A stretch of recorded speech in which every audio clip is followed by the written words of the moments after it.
Hello everyone. तो आज हम अपना नया टॉपिक इस वीडियो के अंदर कवर करेंगे जो हमने पिछली वीडियो में छोड़ा था, जिसमें हम कवर कर रहे थे पहले टाइप्स ऑफ केमिकल रिएक्शंस। तो मैंने आपको 5 टाइप की केमिकल रिएक्शंस बताई थी, जिसमें सबसे पहले बताई थी कम्बिनेशन रिएक्शन क्या होती है, जिसमें 2 एलिमेंट्स जो कंबाइन करते थे एक सिंगल प्रोडक्ट देने के लिए, या सिंपली मैंने बताया था 2 रिएक्टेंट्स कंबाइन करते हैं एक सिंगल प्रोडक्ट देने के लिए। उसका मैंने आपको डिकम्पोजिशन रिएक्शन बताई थी कम्बिनेशन रिएक्शन की बिल्कुल उल्टी, जिसमें हमारे पास सिंगल रिएक्टेंट जो हमें वो 2 प्रोडक्ट्स दे देता था, वो डिकम्पोजिशन रिएक्शन हो जाती थी। उसके बाद आज हम कवर करेंगे थर्ड केमिकल रिएक्शन, जिसका नाम है डिस्प्लेसमेंट रिएक्शन। तो जैसे वर्ड है, आपको वर्ड से क्लियर हो जाना चाहिए कि डिस्प्लेसमेंट, डिस्प्लेस का मतलब था कि हमने किसी चीज़ को उसकी जगह से हटाना है। नॉर्मल सी बात है। जैसे मैं आपके लिए एक एग्जांपल लेता हूँ, हम क्रिकेट नॉर्मली सारे खेलते हैं, क्रिकेट की बात करूँगा। तो जब हम खेल रहे होते हैं, अगर एक छोटा बच्चा होता है और एक बड़ा बच्चा होता है, तो जब बड़ा बच्चा जिद करता है कि भाई मैं खेलूँगा, तो छोटे बच्चे को उसको बैट देना पड़ जाता है। क्यों? क्योंकि उसको पता है कि जो बड़ा बच्चा है वो उसे पावरफुली भी अगर लेना चाहेगा बैट तो वो उसे ले लेगा। तो नॉर्मल सी बात क्या हुई कि वो जो पावरफुल इंसान है वो उसके ऊपर भारी पड़ेगा, जो बेचारा छोटा सा बच्चा। तो ओवरऑल बात क्या होगी कि जिसमें ज़्यादा पावर है वो लेस पावर वाले को इजीली दबा देता है, उससे इजीली चीज़ें छीन सकता है। तो सिंपल सी बात। अब मैं इसमें वही बात करूँगा, डिस्प्लेसमेंट रिएक्शन। डिस्प्लेसमेंट रिएक्शन में सिंपल सी बात है कि हाईली रिएक्टिव एलिमेंट, और एलिमेंट्स की बात करूँगा मैं, कंपाउंड्स की बात करूँगा मैं, ठीक है, कि एक जो हाईली रिएक्टिव, देखो सबसे पहले इस सीरीज के बारे में, इस टॉपिक को जानने से पहले हमें ये पता होना चाहिए रिएक्टिविटी सीरीज। ये जब हमें ये सीरीज पता तभी हम ये रिएक्शन कर पाते हैं। अगर हमें इस सीरीज की थोड़ी सी भी नॉलेज नहीं है तो रिएक्शन कवर करना मुश्किल हो जाएगी, क्योंकि हमें इसमें यही नहीं पता चलेगा, या जब तक हमें इस चीज़ की नॉलेज नहीं है तो हमें यही नहीं पता होगी कौन सा रिएक्टिव ज़्यादा है, कौन सा रिएक्टिव कम है। तो मेन चीज़ हमारे लिए रिएक्टिविटी सीरीज जो है वो मैटर करती है इस रिएक्शन में। तो मैं बता रहा था डिस्प्लेसमेंट रिएक्शन के बारे में। डिस्प्लेसमेंट रिएक्शन ओवरऑल होती क्या, जब एक नॉर्मल, मेरे बात को सुना, जब एक पावरफुल एलिमेंट या जब एक हाईली रिएक्टिव एलिमेंट, जैसे मैं बात कर दूं पोटेशियम सबसे ज़्यादा रिएक्टिव होता है, सबसे कम गोल्ड होता है, ठीक है। तो जब एक हाईली रिएक्टिव एलिमेंट एक लेस रिएक्टिव एलिमेंट को एक कंपाउंड से, जब उसको एक कंपाउंड से हटा देता है, उसको उसकी जगह से हटा देता है, तो वो रिएक्शन होती है डिस्प्लेसमेंट रिएक्शन। सिंपल सी बात। मैं फिर से एक एग्जांपल, इसके में आगे ओवरऑल तो आई थिंक आप कंसेप्ट समझ गए होंगे कि एक जो पावरफुल चीज़ होगी, एक जो हाईली रिएक्टिव एलिमेंट होगा, लेस रिएक्टिव एलिमेंट को उसकी जगह से हटा देगा, लेकिन जो लेस वाला होगा वो पावरफुल को उसकी जगह से नहीं हटा पाएगा। अगर वो छोटा सा बच्चा है तो वो बड़े बच्चे को उससे बैट नहीं छीन सकता, उसको पता मार पड़ेगी, तो वो ऐसी गलती करेगा भी नहीं, ठीक है। तो अब मैं इसके बारे में बात करूँ, डिस्प्लेसमेंट है। डिस्प्लेसमेंट रिएक्शन मैंने बता दिया आपको। उसका इसमें ये 2 टाइप्स की होती है। सबसे पहले ही आ जाती है हमारे पास single displacement reaction, single displacement reaction, ठीक है। तो मैंने बात करी सिंगल डिस्प्लेसमेंट की, मैं रिलेशनशिप्स की बात नहीं करूँगा, यहाँ पे सिंगल है या कमिटेड है, ठीक है। यहाँ पर बात चलेगी सिंगल डिस्प्लेसमेंट रिएक्शंस की, कि सिंगल का मतलब हो गया जब एक सिंगल एलिमेंट की बात करूँगा, एक सिंगल एलिमेंट जब दूसरे, एक हाईली रिएक्टिव की बात, हाईली रिएक्टिव सिंगल एलिमेंट जब किसी दूसरे एलिमेंट को उसके कंपाउंड से निकाल देगा, रिमूव कर देगा, तो वो हो जाएगी सिंगल डिस्प्लेसमेंट रिएक्शन। लेकिन उसके लिए मेन चीज मैटर क्या कर रही है, रिएक्टिविटी सीरीज, मतलब कि जो ज़्यादा रिएक्टिव होगा वही लेस रिएक्टिव को उसकी जगह से डिस्प्लेस करेगा। तो अब इसके लिए मैं अगर एग्जांपल ले लूँ तो ले लेते हैं। मैंने कहा अपना Zn बोले तो जिंक। अभी आपको सिंबल्स के बारे में नॉलेज होगी, धीरे धीरे पता चलेगा। आप जब पीरियोडिक टेबल के बारे में जानोगे, पहले 20 एलिमेंट या 30 एलिमेंट आपको जरूर पता होने चाहिए, उनके सिंबल्स भी आपको पता होने चाहिए। तो जैसे मैं आपको एग्जांपल देता हूँ, वो सब चीज़ें आपकी कवर कराएंगे हम, देखिए जब थर्ड आप चैप्टर करोगे इसके अंदर, उसमें हम ये कवर कराएंगे। साइंस का 10th की बात कर रहा हूँ। तो मैंने कहा कि जब जिंक जो होता है हमारे पास, उसको मानो मैंने रिएक्ट कराया हमारे पास कॉपर सल्फेट सॉल्यूशन के साथ, CuSO4, Cu बोले तो कॉपर, SO4 बोले तो सल्फेट, कॉपर सल्फेट। ठीक है, जब मैंने जिंक को रिएक्ट कराया कॉपर सल्फेट के साथ तो कैसे रिएक्शन होगी, सिंगल डिस्प्लेसमेंट। अब समझना इस बात को कि देखो जिंक प्लस कॉपर, मैंने कहा एक हाईली रिएक्टिव एलिमेंट जो लेस रिएक्टिव एलिमेंट है उसको उसकी जगह से डिस्प्लेस कर देगा। हाईली रिएक्टिव एलिमेंट देखो कौन सा है, जिंक और कॉपर में देखो कौन सा है, जिंक और कॉपर में जिंक यहाँ पर हो गया, कॉपर यहाँ पर हो गया। मतलब जो जिंक है हमारे पास वो देखो रिएक्टिविटी इस साइड मोस्ट रिएक्टिव, ये लिस्ट रिएक्टिव, तो सबसे जिंक जो हमारा ज़्यादा रिएक्टिव हो जाएगा कॉपर से, क्योंकि ये रिएक्टिविटी सीरीज में उससे ऊपर प्रेजेंट है, ये मोस्ट रिएक्टिव की साइड प्रेजेंट है। तो जिंक क्या हो गया, ज़्यादा रिएक्टिव है एज कम्पेयर टू कॉपर। तो मेन बात क्या होगी कि जिंक जो है हमारे पास वो डिस्प्लेस कर देगा कॉपर को उसकी जगह से। जैसे कि मैं आपको लिख के दिखा देता हूँ, जिंक किसकी जगह आ जाएगा, कॉपर की। तो रिएक्शन क्या आ जाएगी, Zn, जिंक किसकी जगह आ गया, बाकी SO4 as it is plus copper चला गया बाहर, उसको दिया उन्होंने बाहर निकाल। ठीक है, ये है सिंगल डिस्प्लेसमेंट रिएक्शन। क्या था इसमें मेन चीज क्या मैटर करी, ये जो हमारी रिएक्टिविटी सीरीज मैंने यहाँ से देख लिया, ज़्यादा रिएक्टिव और जिंक है, लेस रिएक्टिव कौन सा कॉपर है। तो पता है जो हमारी डिस्प्लेसमेंट रिएक्शन वो क्या कहती है कि जो ज़्यादा रिएक्टिव एलिमेंट होगा लेस रिएक्टिव एलिमेंट को उसकी जगह से रिमूव कर देगा, डिस्प्लेस कर देगा, वही हुआ। इसके अलावा तो कुछ हुआ भी नहीं इतने। ठीक है, एक और एग्जाम्पल ले लेते हैं, चलो आपको क्लियर करवाऊँगा मैं। एक और एग्जाम्पल लेता हूँ, मैंने ले लिया आयरन Fe जो होता है हमारे पास वो सिंबल होता है आयरन का, Fe plus CuSO4। Iron nails को मैंने जब डिप किया कॉपर सल्फेट सॉल्यूशन के अंदर, अब रिएक्शन कैसे बनेगा, आयरन और कॉपर में दो एलिमेंट्स है, देखो कौन सा ज़्यादा रिएक्टिव है। यहाँ पर देखो, यहाँ आयरन आ गया ऊपर है, कॉपर नीचे है, तो ऑफकोर्स आयरन जो ज़्यादा रिएक्टिव हो गया, ज़्यादा रिएक्टिव एलिमेंट हो गया, तो आयरन जो हमारे पास वो डिस्प्लेस कर देगा कॉपर को उसकी जगह से। रिएक्शन क्या हो जाएगी, आयरन इसकी जगह आ जाएगा, ये बाहर निकल जाएगा। ठीक है, तो Fe आगे क्या था, SO4 प्लस कॉपर तो चला गया रिएक्शन से बाहर। तो ये हो गई आपकी सिंगल डिस्प्लेसमेंट रिएक्शन। इसके बाद हम दूसरी जो कवर करेंगे वो है हमारी डबल डिस्प्लेसमेंट रिएक्शन। ठीक है, तो हम अगली जो रिएक्शन कवर करेंगे उसको वो है डबल डिस्प्लेसमेंट रिएक्शन। नाम से समझो, कोशिश करो जब आपको कोई टॉपिक समझाया जा रहा है तो उसको उसके नाम से ही पहले सॉल्व करने की कोशिश करो, समझने की कोशिश करो। इसका मैंने सेकंड पार्ट बोल दिया, double displacement reaction. Double displacement reaction, देखो सिंपल सी बात करूँगा, ज़्यादा फॉर्मेलिटीज़ या ज़्यादा डीप मैं इसको समझा जाऊँगा नहीं इस चीज़ के बारे में, क्योंकि नॉर्मली ये सिंपली कवर हो रहा है हमारा सिलेबस के अंदर। क्योंकि हमने अगर हमें सिंगल डिस्प्लेसमेंट समझ आएगी तो ये तो ख़त्म हो गई रिएक्शन अपने आप ही, ऑलरेडी ख़त्म।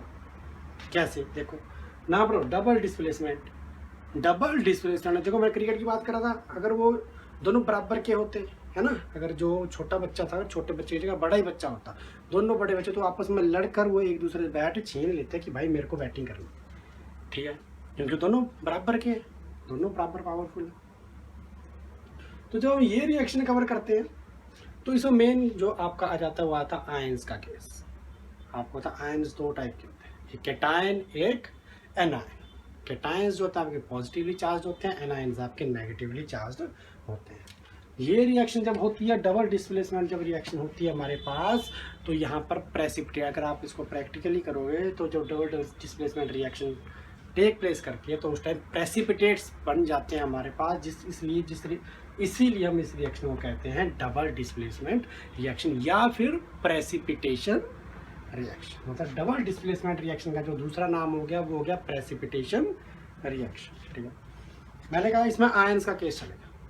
रिएक्टेंट्स की बात करूँगा, दो रिएक्टेंट्स होते हैं, दोनों रिएक्टेंट्स के जो एलिमेंट्स हैं उनके आयंस जो हमारे पास वो एक्सचेंज जब अपने आप में कर जाएंगे, दोनों एक दूसरे को उसकी जगह से हटा दें। क्रिकेट की बात वही, अगर दो बड़े बच्चे हैं बराबर पावरफुल हैं तो एक दूसरे से वो लड़ कर बैट छीन सकते हैं। वैसे यहाँ पर होगा कि अगर दो आयंस, दो एलिमेंट्स है, रिएक्टेंट साइड देखना आप यहाँ पर, अगर मैं बोलूँ ये दो हैं, ये रिएक्टेंट साइड, या देखो प्रोडक्ट वाली साइड आप रहने दो। रिएक्टेंट साइड अगर दोनों के पास बराबर आयंस है हमारे पास, तो वो एक दूसरे की जगह, मैंने बात आयंस का केस, ठीक है। मतलब अगर इसका अगर पॉजिटिवली चार्ज आ रहा है तो इसके नेगेटिव साथ जुड़ जाएगा, इसका पॉजिटिवली चार्ज आए इसके नेगेटिव साथ जुड़ जाएगा, या वैसा वर्सा आप जैसे करेंगे, ठीक है। तो अगर मैं इसके लिए एग्जांपल लूँ आपके लिए, तो हमारे पास एग्जांपल आ जाता है, एग्जांपल हमारे पास आ जाता है Na2SO4, Na2 sodium sulphate, Na2SO4 plus BaCl2 plus BaCl2। मैंने बताया आपको सारे का सारा केस किसका, आयंस का। देखो Na के ऊपर कौन सा चार्ज होता है पता होना चाहिए, सोडियम के ऊपर जो चार्ज होता है वो होता है पॉजिटिव, SO4 के ऊपर जो चार्ज होता है हमारे पास वो होता है नेगेटिव। मतलब ये नहीं, अभी इतना नहीं बता रहा हूँ कि 2 नेगेटिव होता है या 2 पॉजिटिव होगा, नॉर्मल बस मैं ये बता रहा हूँ कि कौन सा चार्ज होता है, बस इतना नहीं बता रहा हूँ कि 2 नेगेटिव और 3 नेगेटिव। हम जब आपको ज़रूरत पड़ेगी 10th के आगे आपको ज़रूरत पड़े तब मैं आपको बता दूँ, ठीक है। फिलहाल मैं आपके लिए सिंपल रख रहा हूँ रिएक्शन को, कि Na के ऊपर पॉजिटिव चार्ज होता है, SO4 के ऊपर नेगेटिव चार्ज होता है, बेरियम के ऊपर पॉजिटिव चार्ज होता है, क्लोरीन के ऊपर नेगेटिव चार्ज होता है। तो मैंने क्या कहा कि दोनों एक दूसरे को रिप्लेस कर देंगे, इसका आयन इधर, ये वाला पॉजिटिव आयन इसकी जगह, ये वाला पॉजिटिव आयन इसकी, मतलब दोनों एक दूसरे की पोजीशन से पोजीशंस जो है ले लेंगे, ठीक है, एक्सचेंज कर लेंगे। सिंपल सी बात, एक्सचेंज कर लेंगे अपनी पोजीशंस, और कुछ नहीं है रिएक्शन में, ठीक है। देखो मैंने क्या कहा, आयंस देखो ये पॉजिटिवली चार्ज है, नेगेटिवली चार्ज है, तो ये वाला इसकी जगह ले लेगा, ये वाला इसकी जगह, ये वाला Na जो 2 है वो किसकी जगह चला जाएगा, Ba की जगह। तो रिएक्शन क्या बन जाएगी, NaCl2 ऐसे बन जाएगी। देखो अगर बैलेंस आप करोगे तो ये हो जाएगी 2NaCl। अगर आप बैलेंसिंग की तरफ जाते हो तो ये रिएक्शन हो जाएगा 2NaCl प्लस, अब ये किसकी जगह आ जाएगा, Na2 की जगग, Ba किसकी जगह आ जाएगा, Na2 की जगह। तो ये रिएक्शन का जो BaSO4 तो एज इट इज रहेगा, तो BaSO4 ये जो होता है बेरियम सल्फेट हमारे पास बनाता है वाइट PPT बनाता है। तो जब वाइट PPT बन जाता है हमारे पास, तो इसलिए ये प्रेसिपिटेशन रिएक्शन भी कही जाती है, ठीक है। अब हमें ये पता होना चाहिए कि जो डबल डिस्प्लेसमेंट रिएक्शन होती है उसे हम एक और नाम से बोलते हैं, जिसको हम बोलते हैं प्रेसिपिटेशन रिएक्शन। हुआ कुछ भी नहीं है डबल डिस्प्लेसमेंट में, मैंने कहा डबल डिस्प्ले, दोनों एक दूसरे को डिस्प्लेस करेंगे। बात किसकी आ जाएगी, आयंस की। सिर्फ रिएक्टेंट साइड आप देखो, प्रोडक्ट छोड़ दो, प्रोडक्ट हमने बनाना होता है हमेशा, जब भी हम रिएक्शन स्टार्ट करते हैं रिएक्टेंट से स्टार्ट करनी है। मैंने क्या कहा, आयंस का केस होगा, आयंस जो आपस में एक दूसरे के साथ एक्सचेंज होंगे। ये Na के ऊपर पॉजिटिव चार्ज होता है, सल्फर के ऊपर नेगेटिव चार्ज होता है। ये जो तुम्हारा बेरियम पॉजिटिवली चार्ज होता है, क्लोरीन नेगेटिवली चार्ज होता है। बात अब हमारे पास जब ओवरऑल हमने न्यूट्रल बनाना, तो पॉजिटिव और नेगेटिव चार्ज हमेशा सिंपल सी बात है, पॉजिटिव और नेगेटिव चार्ज अट्रैक्ट करते हैं, अनलाइक चार्जेस अट्रैक्ट करेंगे, लाइक चार्जेस रिपेल करेंगे, ठीक है। पॉजिटिव नेगेटिव के साथ जुड़ेगा, नेगेटिव पॉजिटिव के साथ जुड़ेगा, लेकिन पॉजिटिव और पॉजिटिव जब नज़दीक आएंगे तो वो दूर हो जाएंगे, क्योंकि लाइक चार्जेस, सेम चार्जेस जो एक दूसरे को रिपेल करते हैं, ठीक है। अब देखो ये पॉजिटिवली चार्ज है, ये नेगेटिवली चार्ज, मैंने कहा एक दूसरे की पोजीशन ले लेंगे। यहाँ पर ये वाला पॉजिटिव जो है इस पॉजिटिव को हटा देगा, इसको इसकी जगह लगा लेगा। देखो Na किसकी जगह आ गया, Ba की जगह, तो रिएक्शन का NaCl, बैलेंसिंग आपने कर लेनी, जो मैंने ऑलरेडी आपको पिछली वीडियो में सिखा दिया, ठीक है। दूसरा मैंने क्या, दूसरा ये वाला पॉजिटिव जाएगा, ये वाला किसकी जगह, इसकी जगह। तो अगर ये इसकी जगह है तो इसने भी तो कहीं भागना है, जब इसने इसकी जगह ले ली तो इसको बाहर निकलने से अच्छा ये इसी की जगह ले ले, सेटल हो रहा है बढ़िया, इसको क्या जरूरत है ये बाहर चला जाए।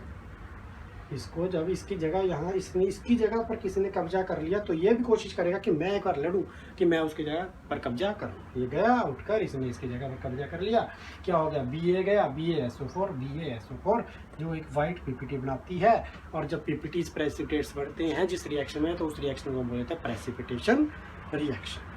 तो ये हो गई आपकी डबल डिस्प्लेसमेंट रिएक्शन, जिसको हम एक और नाम से बोल सकते हैं प्रेसिपिटेशन रिएक्शन, ठीक है। तो इसके बाद हम अगली एक मैं आपको एक और रिएक्शन कवर करा देता हूँ। वो होती है हमारे पास न्यूट्रलाइजेशन रिएक्शन। न्यूट्रलाइजेशन रिएक्शन बहुत इंपॉर्टेंट रिएक्शन है। आपको हायर से हायर लेवल तक ये रिएक्शन जो है पूछी जाती है कि what is neutralisation reaction. Neutralisation reaction मतलब वो रिएक्शन जिसमें जो भी हमारा कंपाउंड बनेगा वो न्यूट्रल हो, बात खत्म। न्यूट्रल हो, ना तो एसिडिक हो ना तो बेसिक हो, न्यूट्रल हो। जैसे वाटर न्यूट्रल है, सॉल्ट न्यूट्रल है, ठीक है। सिंपल सी बात आता हूँ क्या होती है न्यूट्रलाइजेशन। न्यूट्रलाइजेशन का रिएक्शन का मतलब हो गया जब एक एसिड रिएक्ट करता है किसी बेस के साथ। जब एक एसिड रिएक्ट करता है किसी बेस के साथ, रिएक्टेंट साइड की बात कर रहा हूँ। जब एक एसिड रिएक्ट करता है किसी बेस के साथ हमें सॉल्ट देने के लिए, प्रोडक्ट साइड सॉल्ट देने के लिए प्लस वाटर देने के लिए, तो वो रिएक्शन हो जाती है न्यूट्रलाइजेशन रिएक्शन। देख लेते हैं कैसे करेंगे। मैंने कहा जब एक एसिड रिएक्ट करता है बेस के साथ, एसिड का एग्जांपल ले लो आप HCl, hydrochloric acid, normal example है, सभी को पता होगा आपको। एसिड का एग्जांपल ले लिया आपने HCl, प्लस का साइन एज इट इज रख दो। बेस का एग्जांपल आपके पास आ गया सोडियम हाइड्रोक्साइड NaOH, ठीक है। मैंने कहा था जब एक एसिड और बेस आपस में रिएक्ट करते हैं हमें क्या देने के लिए, सॉल्ट का फॉर्मूला अगर आपको पता हो तो वो होता है NaCl, sodium chloride. Table salt के नाम से भी इसको जाना जाता है। तो पता होना चाहिए कि घर में जो हम सॉल्ट खाते हैं वो टेबल सॉल्ट, उसको क्या बोलते हैं, सोडियम क्लोराइड, ठीक है। तो जब एसिड और बेस रिएक्ट करते हैं क्या देते हैं हमें, जब एसिड और बेस आपस में रिएक्ट कर देंगे और हमें दे देंगे सॉल्ट कैसे बनेगा, Na plus Cl, NaCl plus क्या रहेगा 1H, कितने हाइड्रोजन कितने, 1 + 1 2 और एक ऑक्सीजन लेफ्ट है तो वाटर। तो ये क्या बन गया हमारे पास, सॉल्ट, ठीक है। इसको छोड़ दें, यहीं करते हैं सॉल्ट प्लस वाटर। तो न्यूट्रलाइजेशन रिएक्शन क्या होती है, वो रिएक्शन जिसमें जब एक एसिड रिएक्ट करता है किसी बेस के साथ हमें सॉल्ट और वाटर देने के लिए, तो वो रिएक्शन होता है न्यूट्रलाइजेशन रिएक्शन। एग्जांपल मैंने आपको नीचे दे दिया। सॉल्ट जो होता है हमारा NaCl जो होता है हमारे पास, हम इसको एक और नाम से जानते हैं जो इसके लिए मैं आपको ले लेता हूँ table salt, SaL, table salt, ठीक है। तो इसके आगे की जो हमारी लास्ट रिएक्शन रह जाती है रिडॉक्स रिएक्शन, उसको हम कवर करेंगे अपने नेक्स्ट वीडियो के अंदर, जिसमें मैं कोशिश करेंगे मैं कि या मेरी टीम कि आपको उसमें कुछ और इम्पोर्टेंट चीज़ें या कुछ एग्जांपल्स इतने ज़्यादा कवर कराए जाएँ जो आपके बोर्ड्स के लिए बहुत ज़्यादा हेल्पफुल हो। Till then thank you guys, और ज़रूर अपने आप को, अपनी फैमिली को कोरोना के टाइम में सेफ रखें, खुद भी सेफ रहें। तो थैंक यू सो मच, मिलेंगे हम अपनी नेक्स्ट वीडियो के अंदर।